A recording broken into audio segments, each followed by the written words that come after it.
Welcome back to Cooking with Gerald. On today's episode, I'll be making my version of oxtail stew. Very delicious, very hearty with a lot of veggies in there. And it's a tomato-based soup. Pretty much like a regular beef stew with a tomato base. I'm just using oxtails.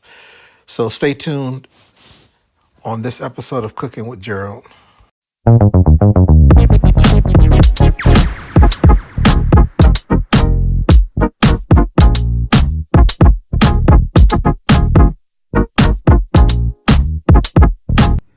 Hey guys, welcome back to my channel Cooking with Gerald, and today I am making oxtail stew my way. Growing up, I had this a lot, and even to this day, no one cooks it like my aunt used to cook.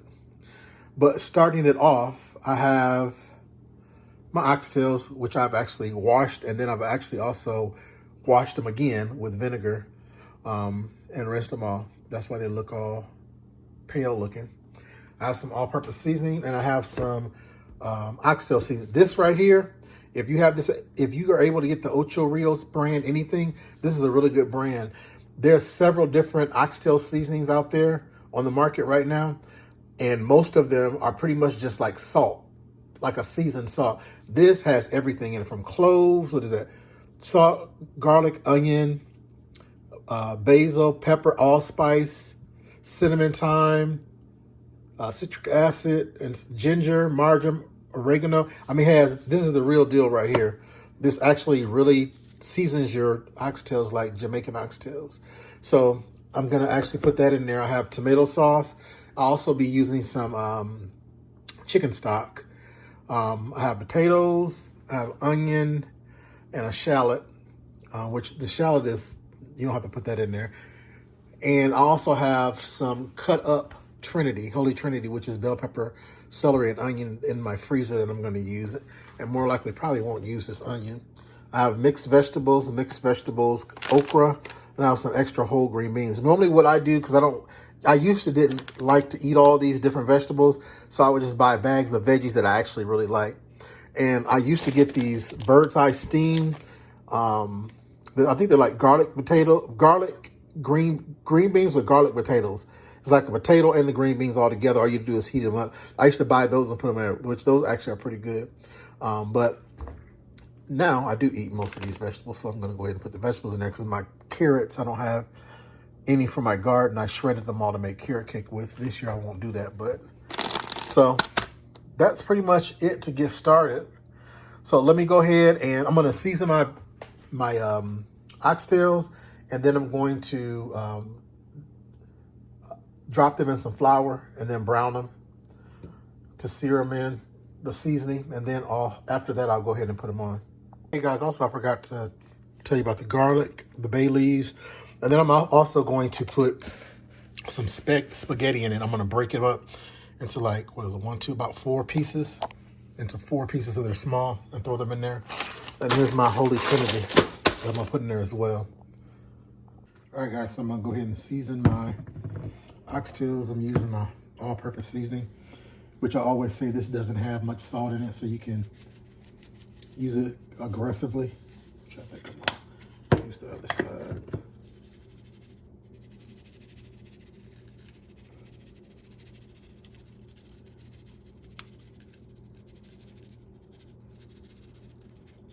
The oxtail seasoning I won't put on the meat. I'll put that actually in the stew when it's cooking. You want to rub this in to make sure it sticks to the meat.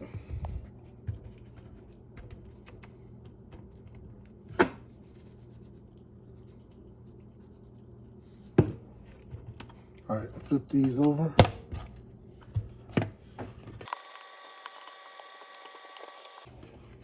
I apologize, guys. I'm actually holding the camera myself and trying to do it at the same time.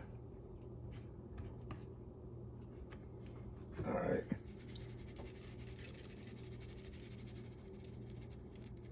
And it's also good, if you know you're going to cook these in advance, to season them a couple days in advance and put them in the refrigerator. It gives them a lot of time to marinate and soak in all that flavor. All right, so I'm gonna go ahead and drop these in some flour, and I'll be right back. All right guys, so I'm back. I have my meat seasoned and floured up and everything.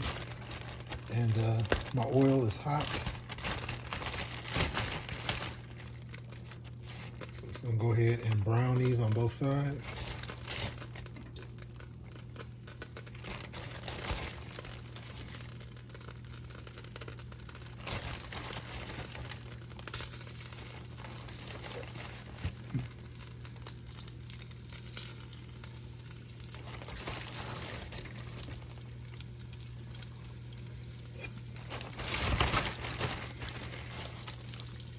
I don't want to overcrowd these, but there.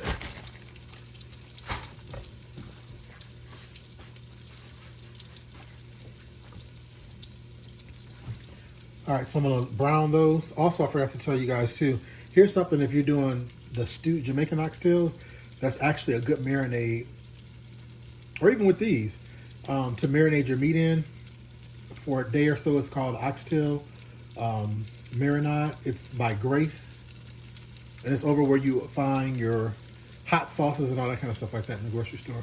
But very good. But be careful with this because it has a lot of sodium in it. All right, so I'm gonna go ahead and brown these, and I'll be back. All right, guys. So I'm gonna check these to see how they're doing. Oh yeah, those are ready to turn.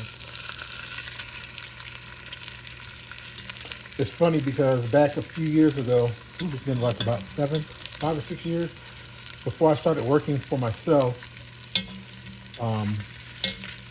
when I was at work, I would always, for a long time, every 2 weeks, I would make me a big pot of this oxtail stew. And I ate that every single day at lunch. And the reason being is because a lot of times when you go to work, you take something different. I know for me, I'll be like, I don't want that today. And I'll go buy me something else. Back then also, during my lunchtime was the time that I actually went and did a lot of my deliveries. So I would spend my lunchtime either going to ship off something or going to deliver it, and wouldn't ever have enough time to pick up anything on the way back. So I would just take this with me and then heat it up when I get back to work and eat at my desk. So I ate this for a very long time because I actually really enjoy this. Very, very good and very hearty. And I make it pretty much like you're just making a regular tomato-based stew. That's all it is. It's like if you have beef bones or stew beef, it's made the same way, except with the little spin on it with that oxtail seasoning. And on top of that, the flavor of the oxtails are much different than just regular stew beef. So I'm gonna finish these up and I'll be back. All right, guys, so this is my last batch. Excuse me. And this is optional. You don't have to do this, or you can actually do it without putting flour on them. You can just sear them naked, put your seasoning on them and sear them naked. I like doing it this way because it helps thicken up the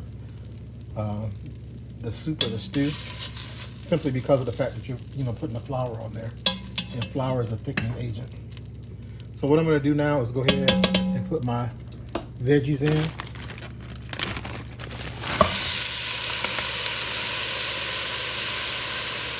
And these are frozen, that's why they're doing that, which is good because there's some bits on the bottom of the pan that I can use my wooden spoon to scrape up.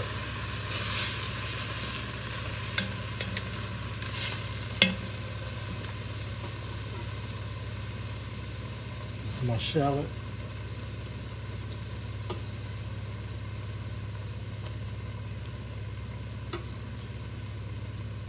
And garlic.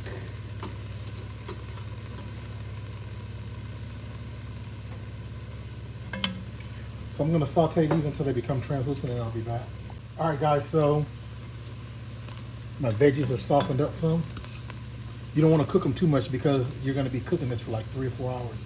So I have my bay leaves. I'm throwing those in there. And then I'm going to go in with a 29-ounce can of tomato sauce. Now, with this is optional. You can use tomatoes, fresh tomatoes, tomatoes in the can. You can use whatever you want to use. I don't like tomatoes, but I'll eat tomato sauce or tomato paste, which I forgot to buy too, because usually I put tomato paste in there too. But this right here is just fine. Then I'm gonna fill this can up with water.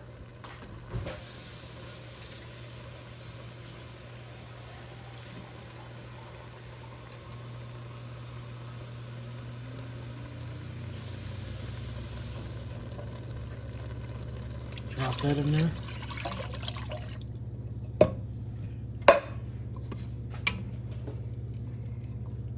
And I'm going to do that again with my other can.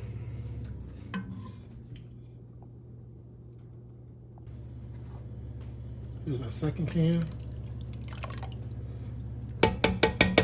And one more can of water.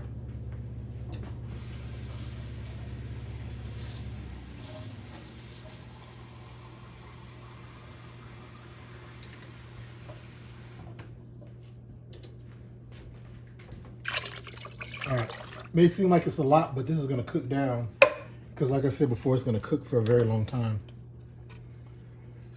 So now with this seasoning, I'm gonna go ahead and put some of my seasoning, all-purpose seasoning in here. You can put onion powder, garlic powder, and whatever else seasonings you wanna put in here. Like I said, because this doesn't have a lot of salt in it, I can use it aggressively. If you have a seasoned salt, don't do that. And you also want to be careful because this is going to cook down over time. When it's done, you'll see that it's going to cook down a lot. And what happens is the flavor concentrates, which means that the salt content is going to tighten up in there. So you don't want it to season it so that it's seasoned to taste like you're about to eat it right now. You just want to use the seasoning with the salt liberally. So I have, what is it, 30, 60, 58 ounces of water that I put in here. And with that, I'm doing chicken broth. So, but I have the Maggie's chicken bouillon. So it's 1 teaspoon of every 8-ounce cup. So,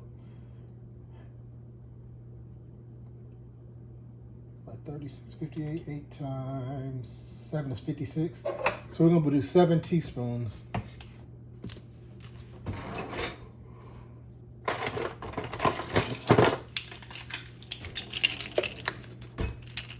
This is a 2 teaspoon.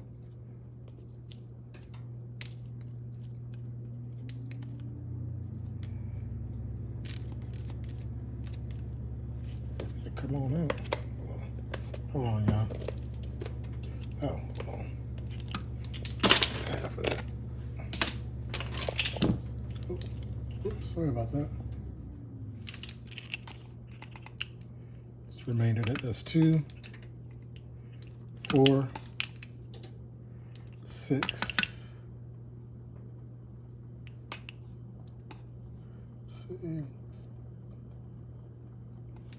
7.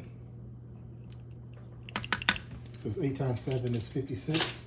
That's 58 ounces of water that I put in there. So that's going to be 58 ounces of our broth is what I would be putting in there.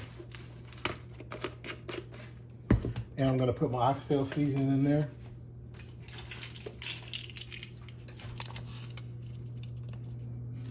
See all that stuff in there?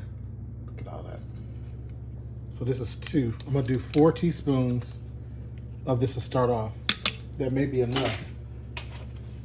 May and may not be. Eventually I'll find out once it cooks for a few hours. And it's very strong. Like I said, once again, this is optional. You don't have to. You can just leave it as it is with the seasoning and call it a day. Either way it goes, it's still going to taste good. Oxtails have a much different, has their own unique flavor. Has a much different flavor than regular beef. So what I want to do now is taste this to see where my seasonings are, how my seasonings are.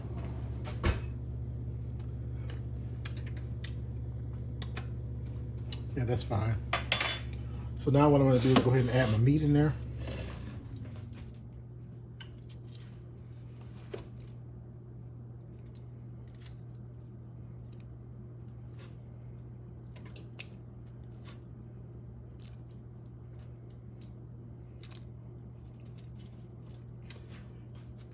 Now, I could have put these in my Instant Pot, And it probably would have taken me about 30 to 40 minutes for the meat to cook down until it was falling off the bone. But I want to cook them the old school way, which is either on top of the stove, which is an option, or inside the stove.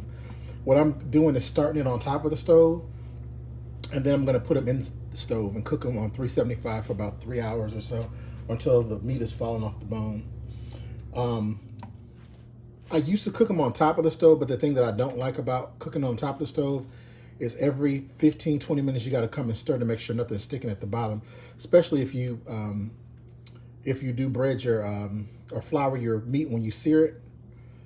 And then once the meat is done and you put your okra in there, you have to watch that very closely because the okra will definitely stick at the bottom. So to avoid all that, I just take it and put it on the stove and get it started, and then finish it off in the oven and take it out and throw my veggies in there. Well, actually, when I take it out after the 3 hours, I'll put my potatoes and my spaghetti in there, which is optional as well, the spaghetti. Put it back in there for about 15, 20 minutes, and then I'll throw the veggies in there. Keep in mind the veggies are, oh, actually, no, I'm not. I'm going to throw the okra and the potatoes in there at the same time because the okra does take a little bit longer to cook. And then after that, about 15 minutes or so, I'll throw the veggies in there. They've already been blanched. So really the only thing that you're doing is just kind of heating those up and getting them saturated to absorb the flavor of the meat and the stew all together. And throw them in the oven, and that's it. And when it gets done, one thing I do like about the oven too is when it gets done, you're able to see all the fat, the excess fat on there, because it'll all have risen up to the top. And you can take a spoon and dip that out with no problem. So I'm gonna go ahead and get this in the oven because it's coming up to a boil, and I'll be back in a couple hours. All right, guys, so it's been 3 hours. I have not opened it up or taken it out the oven or checked it or anything.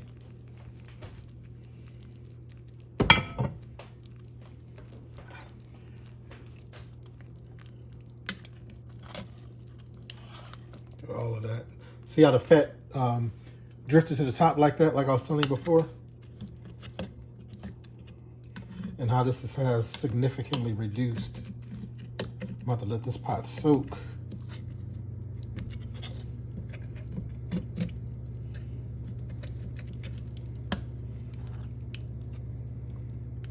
Look at that.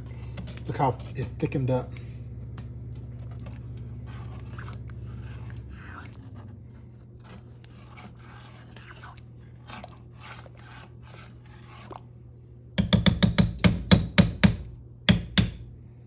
Let me get my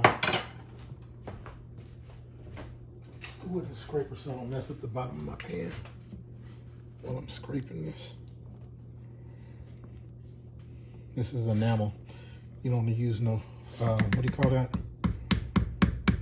No, what do you call that? No metal, because it'll scrape it and scratch it up, so.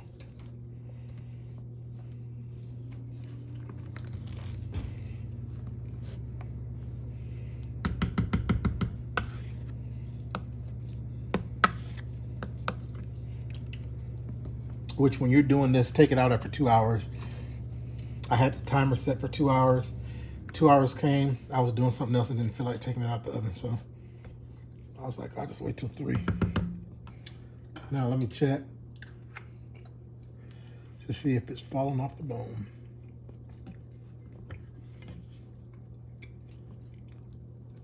Yep, look how easy that is.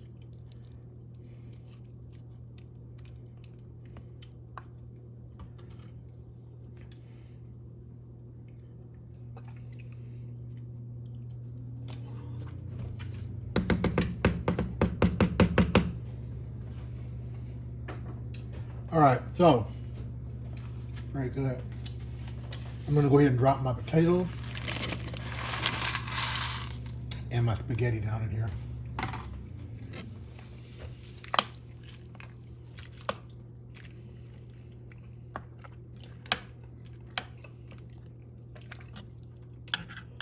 What I also normally do is when everything's finished, I take the meat out and pull it off the bone and then cut it up into small pieces. Or I shouldn't say small, but bite-sized pieces. That way, like when you're serving, one person's not getting this whole piece of meat because it takes away from that. Unless it's just you and you want to serve it like that, then that's fine. But I like to evenly distribute it because a lot of what I normally do, which is what I'm going to do with this, is when I make it, I'm going to freeze some of it. So you want that equal distribution. I have some mushrooms too. Portobello mushrooms that I was gonna throw in. I don't think I'm gonna put them in there though. That's another thing. When I would have any type of leftover veggies like collard greens or something, I would throw that in there. Whatever I had in my refrigerator that was leftover, if I was trying to get rid of it, I would put that inside my stew. You can make it however you want. So let me check for seasoning again.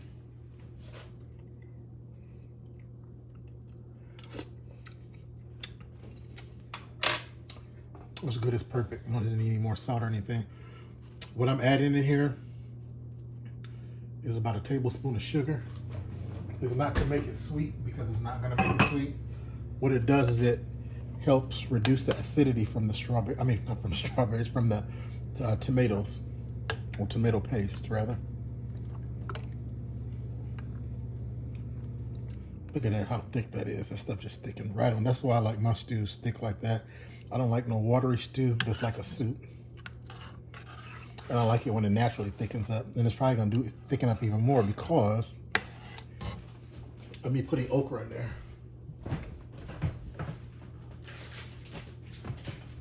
So I'm gonna go ahead and put my okra and my green beans. This okra has been thawed out. What you can do too, if you like, is you can actually put this okra in a pot, in a small pot with some water and cook it down for like 15 or 20 minutes. What that does is it takes the slimy effect off of it, if that's something that bothers you. It doesn't bother me because, like I said, it helps thicken up my stew, and I like that. But like I said, if you decide to finish it on the stove, you need to make sure that you watch it because otherwise it will stick to the bottom of the pan if you don't. So I got that in there. And I have some extra green beans. I think I'm gonna cut these green beans up. I'll be right back. Oops, I don't have this turned around. I'm sorry, y'all. All right, so here's the green beans. I'll cut some of those up. These take longer to cook like the okra, so that's why I'm putting these in. The ones that are in the bag that comes with the mixed vegetables, there's not many in there, and they're actually really small, so I don't have to worry about that.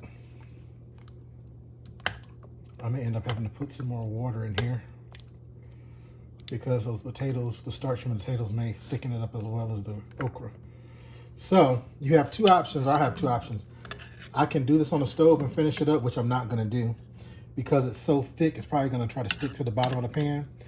Or I can put it back in the oven, which is what I'm going to do, and let it finish in there for like about 30 minutes. Pull it out, check it and see if the potatoes and everything is finished. Even if they're not finished in 30 minutes, I'm still gonna go ahead and put the mixed vegetables in there and it'll be done. So it's been 3 hours so far. I'm gonna do another 30 minutes. Because this is cold, or the potatoes and stuff are not hot, it may take a minute for it to come back up to temp. So we're gonna check in 30 minutes and see what it do. All right, so until then, I'll be back. All right, guys, so it's been 30 minutes.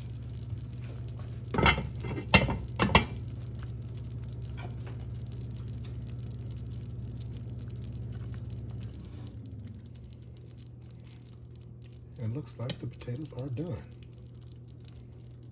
And the okra.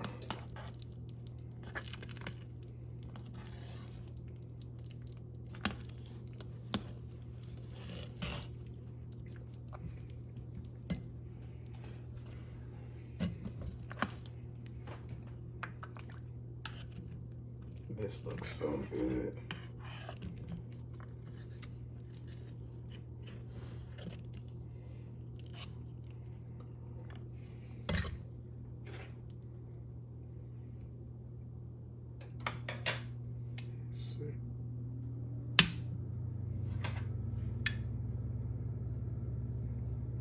these ain't done, which is fine. I'm gonna go ahead and put the veggies in there.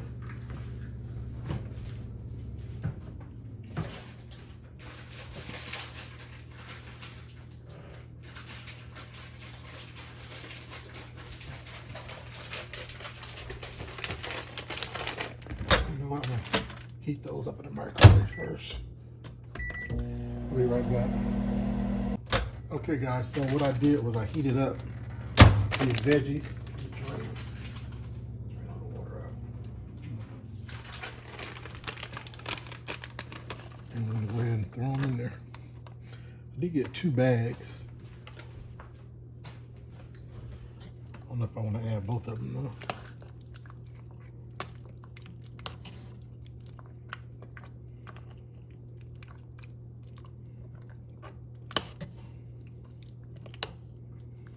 No, I think I'm gonna be good with this 1 bag. Cause it's already. All right guys, so I'm back. It's been another 30 minutes, so it's taken 4 hours total. And this is done. I did add a cup of water. My camera cut off before. But I put it back in the oven, but I added a cup of water to thin it out a little bit, then put it in the oven. And then when I just pulled it back out, I added another cup of water. And this is the perfect consistency right here, because I don't want it to be too thick, but I don't want it to be thin either. This is perfect, and when it actually cools off, it's going to thicken up again. And that's fine, because when I heat it back up again, it'll thin out. If not, I can always add some broth to it or water to it. But this is it, and it's about 4:48. All right, guys, so actually it's a few hours later the next day. Everything is cooled down. Look at how hearty that is. And what I've done is I've taken out all of the oxtails. And what I'm gonna do is pull them from the bone, and break them into smaller pieces. All right, so these are real tender, so it's not gonna take much to cut them off. Gonna pull them. Actually, I don't even need a knife. So just break them into bite-sized pieces like that. Not real big, but not real small either. And the reason I do this is so that I can get even distribution throughout my stew. Because like I said before, I'm gonna freeze most of this. So whenever I get ready to have some, I don't have to worry about getting a container of stew and it not being any meat in it.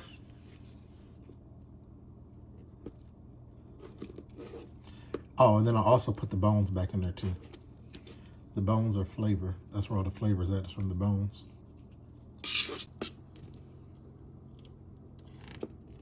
This one right here, I don't need to do anything to. It's a small bone, but it's already bite-sized.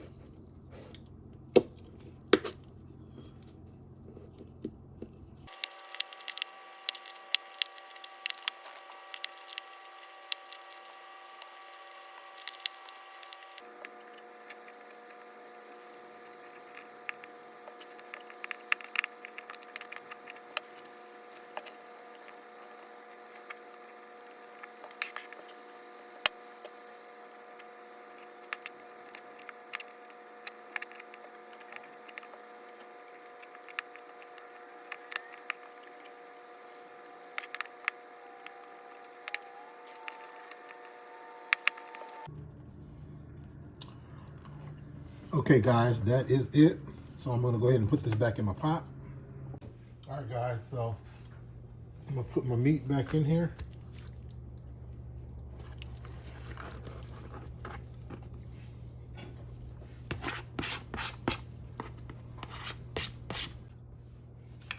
All right, so I'm gonna mix this back in here.